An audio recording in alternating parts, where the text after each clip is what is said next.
कभी ऐसा फील हुआ है कि बॉडी बार बार सिग्नल्स दे रही है, back pain, neck stiffness, weakness, लेकिन बिजी लाइफ के चक्कर में हम उसे इग्नोर कर देते हैं।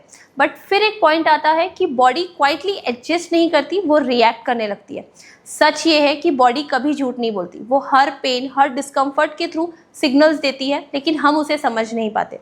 और बात जब वुमेन्स हेल्थ की आती है तो प्रेगनेंसी और पोस्टपार्टम के बाद ये सिग्नल्स और भी ज़्यादा इग्नोर होने लगते हैं।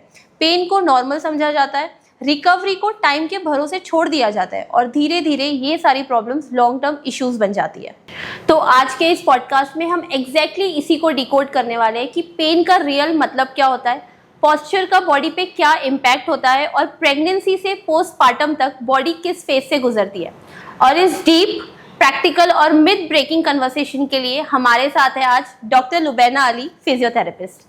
Hi ma'am, how are you? I'm good, Fatima. How are you? I'm all good. Welcome to my podcast and thank you so much for coming here and accepting this. Thank you so much for having me here. It's an honor. Thank you. All pleasure is mine. मैंने आपका practice देखा है. It's been 10 years. So how was your experience? ये 10 साल का experience कैसा था? कैसी थी आपकी ये जर्नी? लीनियर पैटर्न तो नहीं है, अप्स एंड डाउन्स है, but it's going good, it's going smooth. I am getting to learn so much from my patients. मेरा एक फ़ीमेल पर्सपेक्टिव है, तो मुझे ऐसा लगता है वो मुझे ज़्यादा हेल्प करता है to be relatable with my patients, and उसकी वजह से ही मुझे रिलेटेबल सोल्यूशंस मिलते हैं उनके लिए. And since as I am a community physiotherapist, तो हम लोग का काम ही वही होता है कि हम कम्युनिटी के अंदर में देखें कि कैसे है और उनको वहीं से सोल्यूशंस निकाल के दें, रैदर देन गोइंग अनट्रेडिशनल और अनकन्वेंशनल मेथड्स पे. Nice. And I have seen कि पहले मैंने देखा है कि पहले आपका महल पे था, डिफरेंट लोकेशन पे था क्लिनिक. अभी एक न्यू सेटअप हुआ है क्लिनिक का. So tell me something about that कि वहाँ पे आप कैसे प्रैक्टिस कर रहे हो, क्या कर रहे हो? Because it's a new setup, new area है मेरे लिए, तो I am also taking a little time to grow. But बहुत प्रॉमिसिंग लोकेशन है, एंड आई हैव फेथ कि it will build up slowly and but steadily, and yes, उधर मैं wait कर रही हूँ कि कौन से चांसेस मुझे और अपॉर्चुनिटीज़ मुझे वहाँ कौन सी अच्छी मिले. आई हैव सीन, मैंने आपका एक वीडियो देखा था जहाँ पे आपने था कि भाई वहाँ पे बहुत सारे फिटनेस से रिलेटेड इंस्ट्रूमेंट्स एंड ऑल सब है, लाइक कि gym, exactly not a gym but type of, तो वो क्या है? It is a fitness centre. Okay. जो फीमेल्स या बहुत सारे हमारे ऐसे मैं बोल सकती हूँ पेशेंट्स होते हैं जिनको जब फिजियोथेरेपी की रिक्वायरमेंट होती है आफ्टर देयर सर्जरी और आफ्टर एन इंजरी, बट उसके बाद उनको ऐसा लगता है कि मैंने फिजियोथेरेपी करवा लिया, अब क्या, मतलब मैं अगर ये छोड़ दूंगा तो I may go back.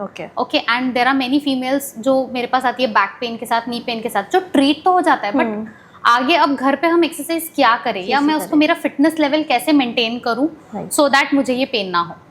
So that is the beginning कि मैंने ये कंसेप्ट सोचा कि I want to have a fitness centre in my physiotherapy clinic. Okay. तो जहाँ पे आप फिटनेस भी ले रहे हो but under your supervision. Exactly. तो एक फिजियोथेरेपिस्ट के सुपरविजन में आप एक्सरसाइज कर रहे हो, आप कार्डियो ट्रेनिंग कर रहे हो, आप फ्लोर एक्सरसाइजेस कर रहे हो, जहाँ मैं आपका ध्यान रखती हूँ कि आपका पोस्चर कैसा है. Okay. And there are many exercises जो ईच कंडीशन के हिसाब से मुझे मॉडिफाई करनी पड़ती है.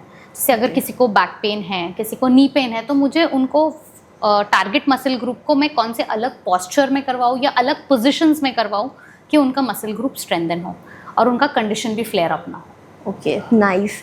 सो ये सुनने में ही एक्साइटिंग लग रहा है ना. आई गेस कि जैसे जैसे पॉडकास्ट आगे बढ़ेगा मुझे बहुत सारी न्यू चीज़ें भी पता चलेगी. So let's begin with it. So पहले तो मैं ये जानना चाह रही हूँ कि अभी नेक पेन, बैक पेन बहुत कॉमन हो गया है, मतलब 25 एज में, 30s की एज में बहुत ज़्यादा. तो ये कोई बॉडी सिग्नल का है कि भाई दिस इज़ अ सिग्नल कि कुछ मेजर साइन है या पोस्चर का इशू है? सी ट्रांजिशन क्या आ रहा है ना कि पहले इतने सिडेंट्री जॉब्स नहीं होती थी, पहले काफ़ी एक्टिव जॉब्स होती थी. राइट. बट अभी स्क्रीन का यूज़ इतना हो गया है, तो जॉब पे 8 आवर्स का जॉब है, 8 आवर्स में स्क्रीन यूज़ है. सेकेंडली मोबाइल का यूज़ उतना ही ज़्यादा है, तो आप उधर से तो निकल जाते हो but then you are stuck on your phone. And because अभी जब से कोविड के बाद हमने एक ट्रांजिशन देखा है कि वर्क लाइफ बैलेंस लोग मेंटेन ही नहीं कर पा रहे, बिकॉज वर्क फ्रॉम होम की ऐसी आदत हो गई कि ठीक है आप तो कहीं पे भी बैठ के काम कर सकते हो. तो after their 8 hour shift also they have their work. तो घर पे भी लैपटॉप है. अब घर पे जो सेटअप है वो अप्रोप्रिएट नहीं है, या हम बोल सकते हैं अर्गोनॉमिकली सूटेड नहीं है। तो आप लैपटॉप लेके कैसे भी स्लाउच करके बैठ रहे हो, कंफर्ट जोन में बैठ जाते हो, तो उसके वजह से जो नेक पे स्ट्रेन आता है एंड बैक पे इम्प्रॉपर पॉस्चर्स हम जो बोलते हैं, उसके कारण ये सारे पेन्स हमें देखने मिल रहे हैं। सेकेंडली, बैक में हमारा सबसे ज़्यादा पेन कब एग्रीवेट होता है? When we are under stress.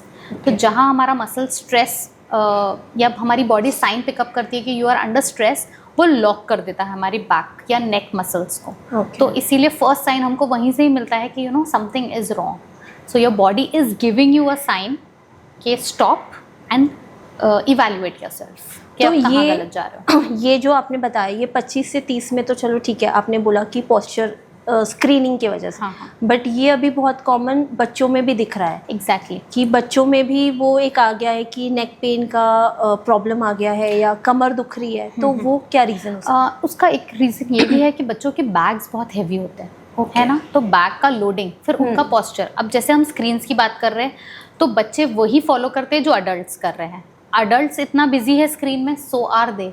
And बहुत टाइम हम इतने बिजी होते हैं हमारे वर्क में कि we want them to be engaged. हम उनको एंगेज नहीं कर पाते, तो we give them the gadgets. तो अब वो जब गैजेट्स के साथ है, तो उनका पोजीशन कैसा है, उनका पोस्चर कैसा है। बहुत बार वो लोग स्लाउच करके टीवी देखते हैं, and when they are engage using tabs. So हमारे साथ भी होता है, जब अगर हम वर्क कर रहे हैं लैपटॉप पे या something, when we are very much concentrated in that, तो हमारा neck posture suddenly becomes like this, right, है ना। हम काम करते करते ऐसे हो जाते हैं, क्योंकि हम उसमें इतने एंग्रोस्ड हो जाते हैं। तो उस कारण की वजह से ये जो नेक, तो हम एक सिंड्रोम होता है टेक्स्ट नेक सिंड्रोम, है ना, वो क्यों होता है? क्योंकि हम बहुत ऐसा वाला काम करते हैं मोबाइल पे। तो जब बच्चे ऐसे रील्स को स्क्रॉल कर रहे हैं, तो वो भी एक रीज़न हो सकता है। सेकेंडली, ऐसे एंग्रोस्ड होने की वजह से यहाँ का जो कर्व बढ़ जाता है, तो उनको नेक पेन देता है। And coming to low back pain, वो बैक की वजह से होता है। तो जो पहले बैग्स होती थी, पहले हमारी हॉरिजॉन्टल बैग्स होती थी, अब वर्टिकल बैग्स आ गई। तो वर्टिकल बैग्स में ना, इफ यू हैव सीन, पीछे में बड़े जिपर होते हैं एंड सामने में छोटे जिपर्स। तो more the load is near to the spine, तो आपका वेट बैलेंस हो जाता है, आपके स्पाइन पे लोड उतना नहीं आता। इसीलिए बड़े जिपर्स पीछे दिए जाते हैं कि वहां पे हैवी स्टफ जाएगा, एंड फिर धीरे धीरे धीरे सामने तक वजन कम होना चाहिए। तो if you arrange that way properly, back pain नहीं होता है। तो और बच्चों को बहुत आदत होती है वो बैग को लटका के रखने की, एक फैशन स्टेटमेंट है कैसे जितना वो, but it should be tight, ज़्यादा होल्ड कर सकता हूँ। Right, it should be more tight so that it is near to your spine. I remember this because जब मेरा जो बेटा है, when he goes to school, तो ही इज़ लाइक, मैं उसे बोलती हूँ कि आप प्लीज़ अब बैग को रख दो, अब मतलब अगर बस को आने को टाइम आप रख दो। नहीं, मुझे पसंद है, मैं ऐसे लेके मैं इतना ज़्यादा वजन उठा सकता हूँ। तो I can relate that. And अभी पेन, बैक पेन से रिलेटेड बहुत ही कॉमन गूगल सर्च होता है कि बैक पेन का परमानेंट सॉल्यूशन। तो क्या ये है, रियल परमानेंट सॉल्यूशन मिल सकता है या सिर्फ मैनेजमेंट ही हो सकता है? डिपेंड्स। अब हम कौन सी कंडीशंस देख रहे हैं। सी, अगर हमारे इसमें बोला जाता है एक मैकेनिकल लो बैक पेन होता है, एक मैकेनिकल नेक पेन होता है। What is mechanical? It is because of your job, कि आप कैसे पोस्चर में काम कर रहे हो। तो आपका अगर कंटिन्यूअस वर्क है इन इम्प्रॉपर पोस्चर या अर्गोनॉमिकली करेक्ट पोस्चर में आप नहीं काम कर रहे हो, तो देन वो पेन रहेगा ही, no matter how much you exercise. अच्छा, ठीक है, and how much you do stretching, but वो इफेक्ट नहीं देगा आपको। बट जब आप आपका पोस्चर करेक्ट करते हो, साथ में आपके वर्क के साथ एक्सरसाइजेज होती है जिसको हम बोलते हैं वर्क स्टेशन एक्सरसाइजेज। जैसे मैंने बताया कि जब आप एंग्रोस्ड हो तो आप ऐसे ही बैठ जाओगे, है ना, you can not help it, वो ऐसा होना ही। बट अपने आप को करेक्ट करना कॉन्शियसली, क्या अब मैंने इतनी देर तो मैं बैठ गया, बट नाउ हम बहुत बार टाइमर बोल देते कि you set timer for 45 minutes, कि आपने 45 मिनट्स वर्क किया, now you have to take out time for 20 seconds and you have to do 20 seconds में 2 एक्सरसाइज। अच्छा, ओके, सो दैट आप आपके मसल्स को रिलीफ दे रहे हो, उनको ब्रीथ करने का मौका दे रहे हो। And once you do that, तो वो मैनेजेबल से ज़्यादा मैं बोलूँगी कि वो life long, it is a medicine. Okay, जैसे हम लाइफ लॉन्ग कोई मेडिसिन लेते हैं, बट कंसिस्टेंटली प्रैक्टिस करना जरूरी है। एग्जैक्टली, कंसिस्टेंसी है। हाँ, सिर्फ टाइम पीरियड के लिए आपने कर लिया और छोड़ दिया तो नहीं होगा। जैसे हम खाना खाना नहीं भूलते, राइट, एग्जैक्टली वैसे ही हमको एक्सरसाइज करना नहीं भूलना। We have to give relief to our muscles, क्योंकि हमारा जो वर्क है वो उन पे ओवरलोड कर रहा है। एंड अगर इसके साथ हम मेडिसिन या ये भी कंटिन्यू करते हैं तो विल इट बी हेल्पफुल, और अदरवाइज सिर्फ आप ये पोस्चर टेक्निक से ही आप it's safe to play that? Depends, अगर आपका कंडीशन ऐसा है जहाँ पे आपको मेडिसिन लेना है तो then it is a combination therapy. जैसे जो हमारे पास कुछ पेशेंट्स आते हैं जिनको लिस्टिसिस है, या फिर अक्यूट पीआईवीडी वाली कंडीशन में जहाँ पे डिस्क प्रोलैप्स्ड है, तो then they need those medicine. So हम मेडिसिन के साथ कॉम्बिनेशन थेरेपी में एक्सरसाइजेस देते हैं। मेडिसिन से आपका पेन इन्फ्लेमेशन थोड़ा सबसाइडेड है, which is giving you that much of time और स्पेस कि हम आपका फ्लेक्सिबिलिटी उतनी देर में बढ़ा दें या कोर का एक्टिवेशन बढ़ा दें जो आप पेन के साथ नहीं कर पा रहे थे। ओके, मतलब कि आपका बोलना ये है कि जब तक वो पेशेंट बार बार आ रहा है लेकिन अगर रूट कॉज एड्रेस नहीं हो रहा है तो चीज़ें ठीक नहीं हो रही है। एग्जैक्टली। तो like yes of course, because in homeopathy also when we deal with the root cause, अगर बीमारी की जड़ तक पहुंचते हैं तो उसको ठीक करा तो ऑटोमेटिकली कंडीशंस ठीक हो जाती है। तो रूट कॉज एड्रेस करना ज़रूरी है। रूट कॉज ही एड्रेस करेंगे हम तब, क्योंकि अगर हम रूट कॉज नहीं एड्रेस करते हैं एंड हम सुपरफिशियल ट्रीटमेंट दे रहे हैं या सिम्टोमेटिक ट्रीटमेंट दे रहे हैं तो वो हमेशा वर्क नहीं करेगा।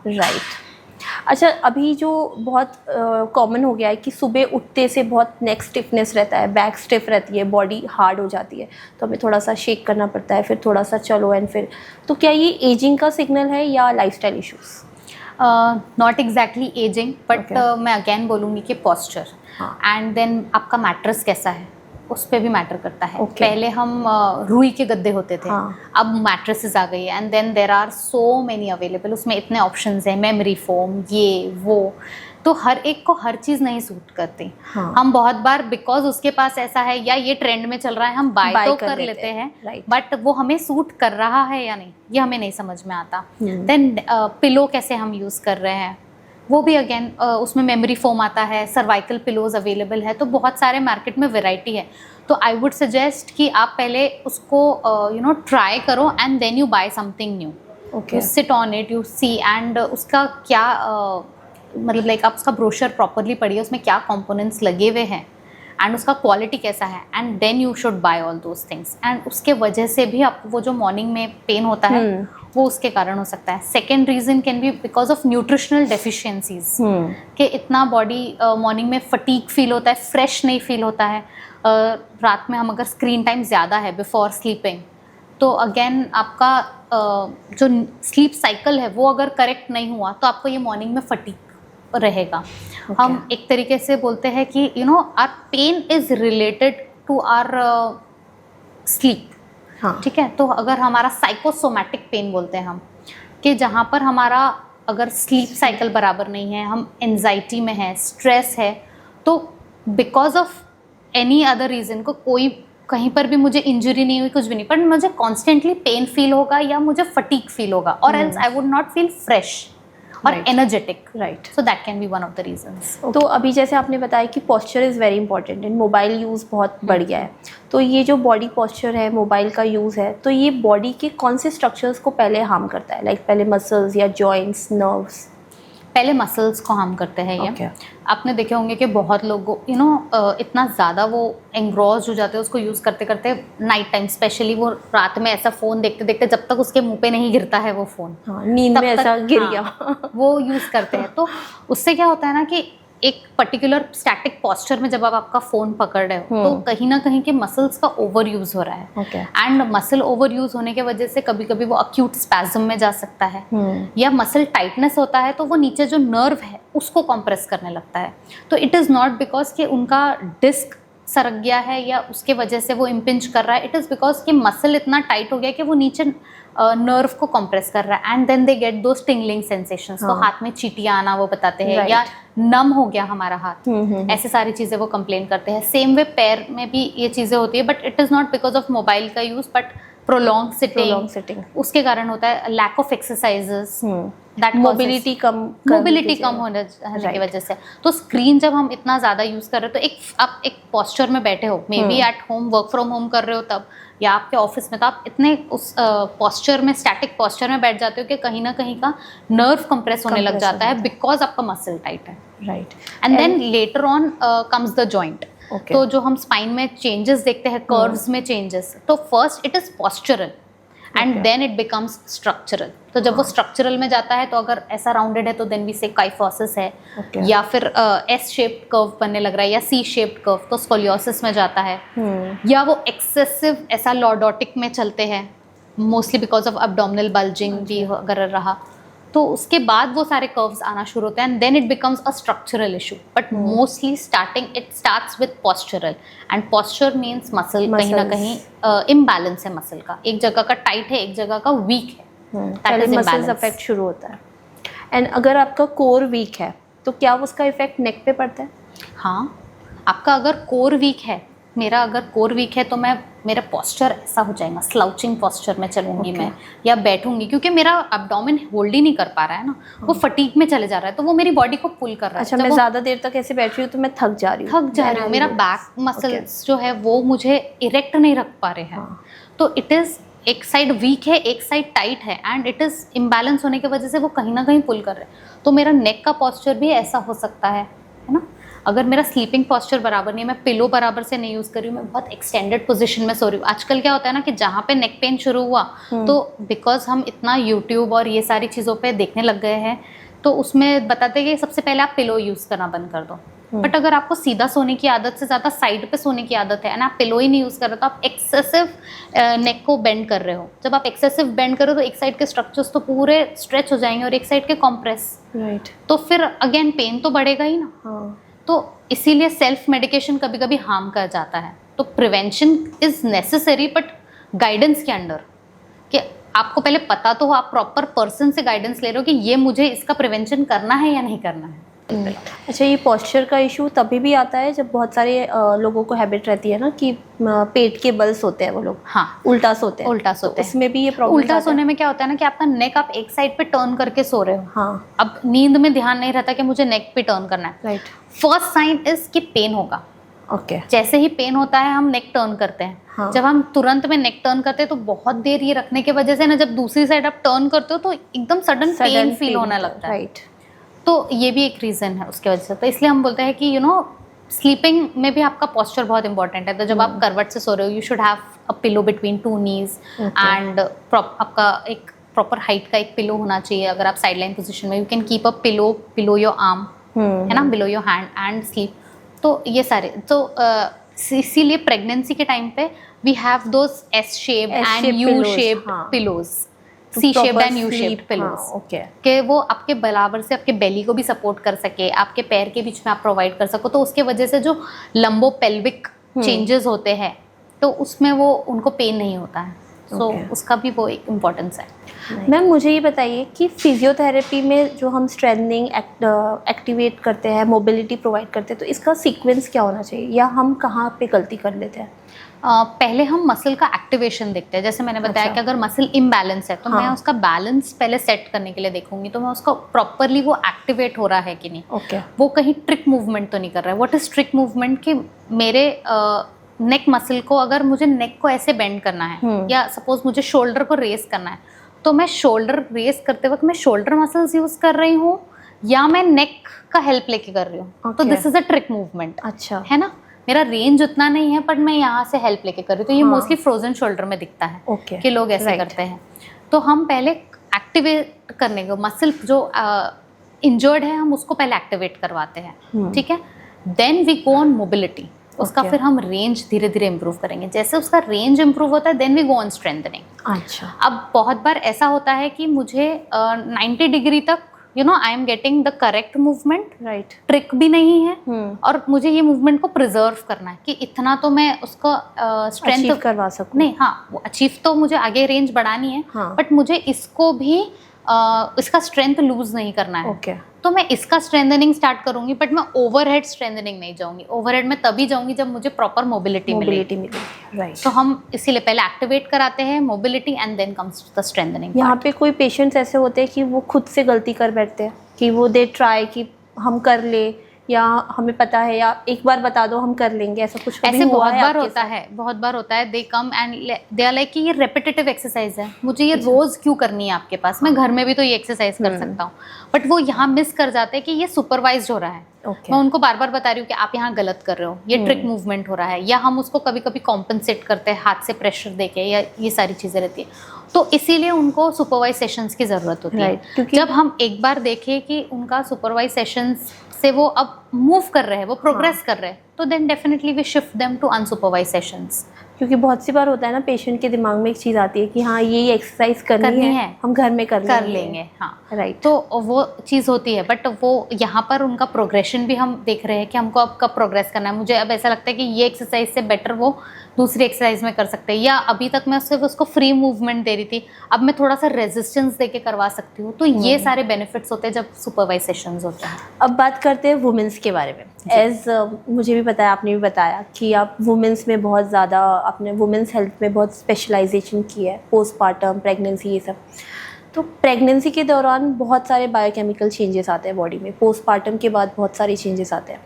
तो जो पेन आ जाता है ना ड्यू टू लिगामेंट लैक्सिसिटी या central gravity, loss of central gravity, तो वो जो पेन आ जाता है, तो वो क्या फ्यूचर का प्लेन बेस सेट करता है कि ये फ्यूचर का कोई सिग्नल है कि यहाँ पे आपको वो चीज़ ले जा रही है?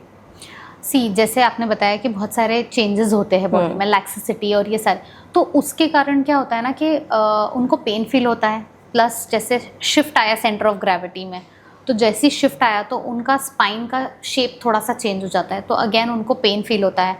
फिर फीटस का साइज़ जैसे जैसे बढ़ रहा है, तो फीमेल अपना वेट प्लस उस बेबी का वेट लेकर चल रही है या उसके साथ मूवमेंट कर रही है, तो ये सारे पेन्स तो रहना ही हैं। या हम बोल सकते हैं पेन नहीं, बट डिस्कम्फर्ट रहता है, ठीक है। तो we want to make sure कि उसकी प्रेगनेंसी स्मूथ जाए।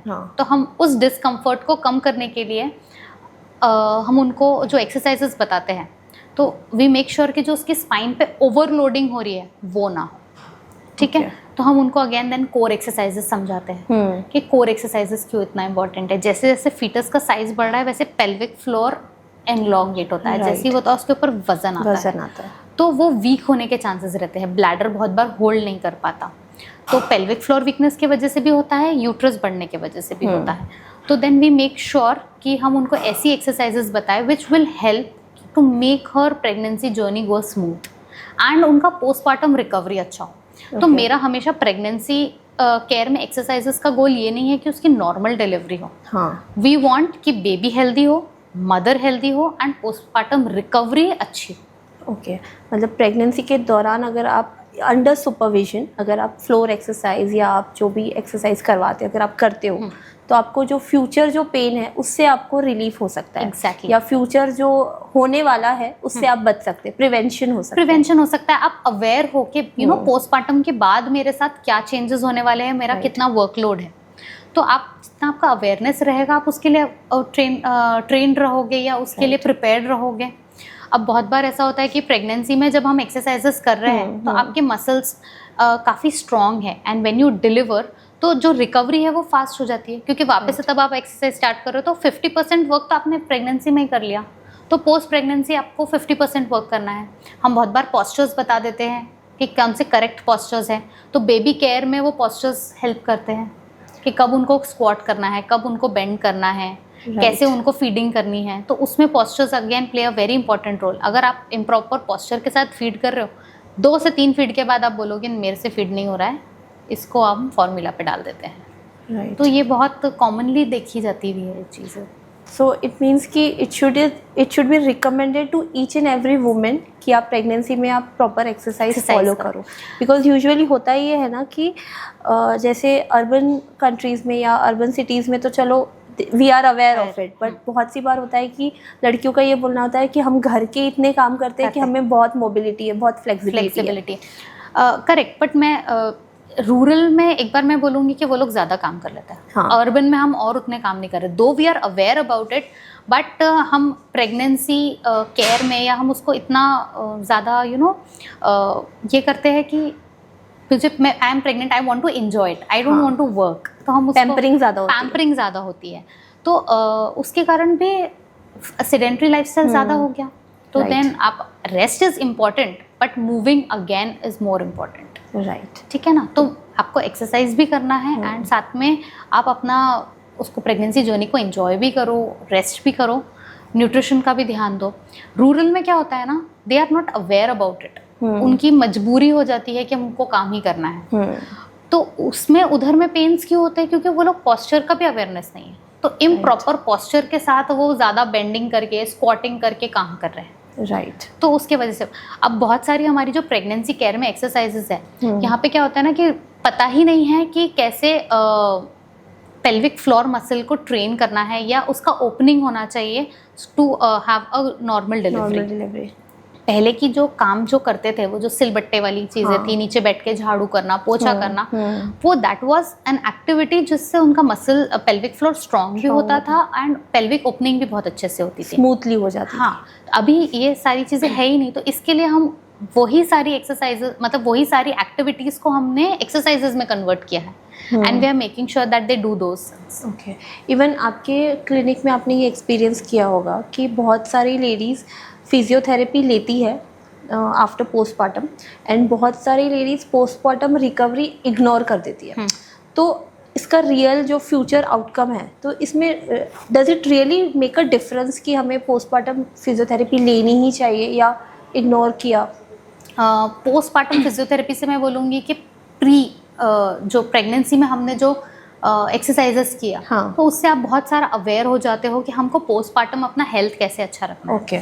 अब अगर suppose you have missed in pregnancy, I usually say pregnancy is a very good time to start your fitness journey. Okay. आप वहाँ से एक्सरसाइज करना स्टार्ट कर सकते हो और आप लाइफ लॉन्ग कंटिन्यू कर सकते हो। बट सपोज आपने प्रेगनेंसी में मिस कर दिया, पोस्टपार्टम में आप अपने आप को initially what we have seen is कि फॉर द फर्स्ट 3 months और 6 months लेडीज इतना एंग्रॉस्ड हो जाती है विद द न्यू बॉर्न कि वो भूल ही जाती है अपने आप को, तो वो अपने पेन इग्नोर करने लग जाती हैं जब तक कि वो उसकी बॉडी फंक्शन करना नहीं बंद कर देती है ना। राइट। इतना ज़्यादा फटीग आ जाता है that she can not get up, she can not take care of herself as well as the newborn. तब उनको रियलाइज़ होता है कि नहीं, something is wrong and I should visit the doctor.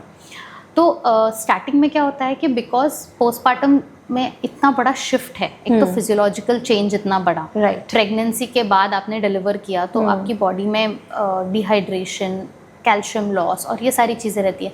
Then you feeding the child, तो जब आप feed करते हो तो बेबी कहाँ से फीड ले रहा है? आपसे ले रहा है, तो आपके रिजर्व्स खाली हो रहे हैं, आपका कैल्शियम, आयरन बॉडी में से न्यूट्रिशन, हाँ, आपका ड्रेन हो रहा है। बेबी तो अपना ले ही लेगा, but you have to fulfil your reserves.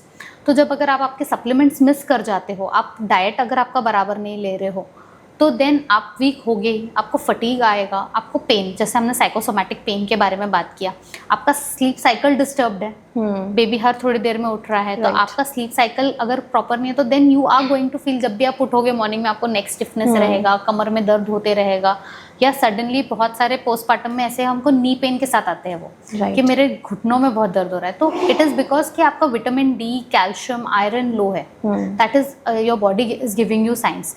तो आप जब एक्सरसाइज जो मेरे पास पहले से आ रहे हैं एंड या पोस्टपार्टम में they are very much aware कि यस मेरी डिलीवरी हो गई है, I have to start.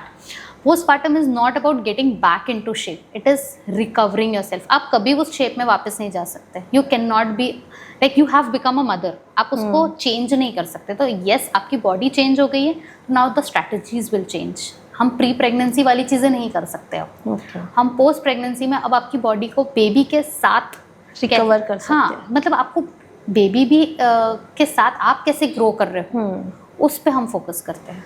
So this was a very nice conversation with you. As I said, deep, practical and myth-breaking conversation. तो एक हमारा लास्ट पार्ट है जिसपे that is called rapid fire, हम उस पर अब जंप करते हैं डायरेक्टली, बिकॉज कन्वर्सेशन बहुत ही स्मूथ एंड एकदम आई ओपनिंग कन्वर्सेशन था, मेरे लिए भी, ऑफ कोर्स व्यूअर्स के लिए भी। तो अब एक जंप हम लेते हैं रैपिड फायर क्वेश्चन पे। So my first question is कि क्या स्लिप डिस्क का मतलब सिर्फ सर्जरी ही लास्ट ऑप्शन है? No, not at all, it's a myth. जैसे बहुत लोगों को यही लगता है कि surgery is the last resort, but self healing होती है बॉडी की, you have to give it time and 3 to 6 months में we get results. Sometimes neurological symptoms are attach to it, जैसे कि पैरों में मूवमेंट ही नहीं होना, बाउल एंड ब्लैडर के सेंसेशंस लॉस होना, then yes surgery is required. Okay. क्या कोर एक्सरसाइज का मतलब एब्स बनाना है? नहीं, कोर एक्सरसाइजेस तो हमें हर चीज़ में, आप अगर सिंपल मूवमेंट भी कर रहे हो तो वी मेक श्योर कि हमारा कोर एंगेज हो, तो हम कोर एंगेज तो हर चीज़ में करवाते हैं। एब्स इज़ द लास्ट जब आपका बहुत ज़्यादा हाई इंटेंसिटी ऑफ एक्सरसाइजेज है, तब लास्ट में आपके एब्स बनते हैं. After C section heavy lifting is not allowed. Yes, it is not allowed because जो हमारे अंदर के स्टिचेस है, ऊपर के स्टिचेस तो हील हो जाते हैं, पर अंदर के स्टिचेस को हील होने में टाइम लगता है. And then we have talked about कि जो मसल ओपन रहता है तो उसको वापस जाने में टाइम लगता है, तो हर्निया होने के चांसेस हाई है. तो अगर आप कुछ भी लिफ्ट हैवी करते हो तो बाहर से ऑर्गन पॉप कर सकता है. क्या पेन ख़त्म का मतलब है कि प्रॉब्लम ख़त्म हो गई?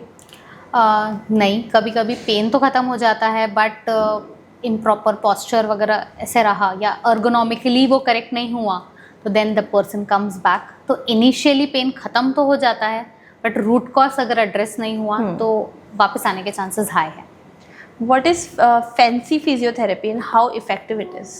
फैंसी फिजियोथेरेपी जो हम आजकल देख रहे हैं कि cupping, taping, dry needling, so there are no shortcuts और quick fixes in physiotherapy. It takes time. But ये जो सारी चीज़ें हैं ये आपको इमीडिएट रिलीफ तो देती है, बट इफेक्टिव तभी होती है जब उसके साथ हम कन्वेंशनल फिजियोथेरेपी को कंटिन्यू रखें. तो एक्सरसाइजेस तो करनी है, उससे कोई छुटकारा नहीं है. ओके. क्या फिजियोथेरेपी का मतलब सिर्फ मशीन्स ही है?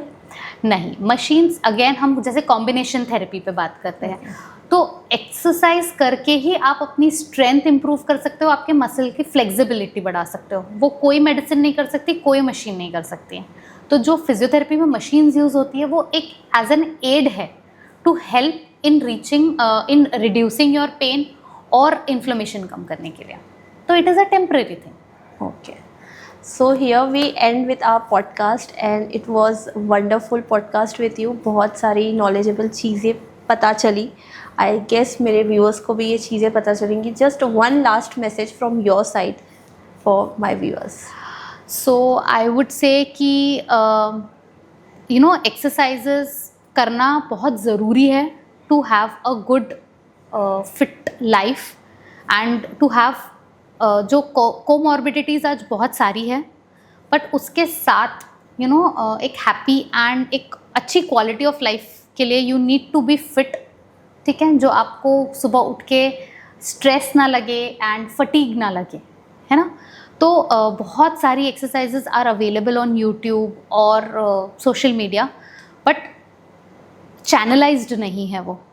तो to have that channelized thing, it is better that you visit your nearest physiotherapist.